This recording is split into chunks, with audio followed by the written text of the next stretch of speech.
Sige na, kalikod. Lunes, pagkatapos ng bangin, sa TV Farm. And now, back to ako ng Kingpin ng Maynila dito sa TV5.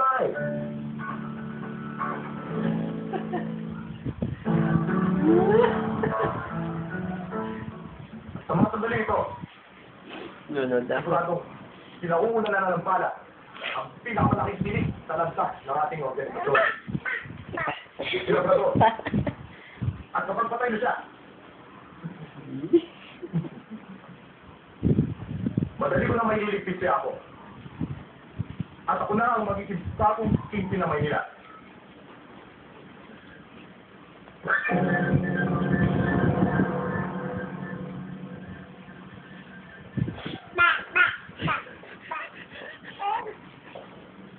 Grabe naman, isa pa eh.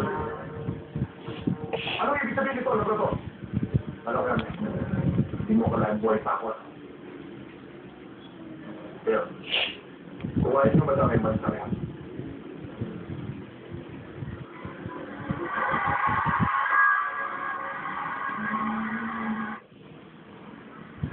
Bakit mo pinapalit sa opisina ko? Kung gusto mo ako makausap, pumunta ka sa opisina. Huwag ka na magtago sa likod ng siya, pumunta na. Gusto na kita. Hindi na sabi mo. Isa pa daw, Daddy. Sabihin mo. Siya. Gusto niya tao tayo na. Sarap. Dala? Dala? Dala? Si Daddy naman. Si Daddy naman. Ikaw naman, Daddy. Anuhin ka ni Shinshin.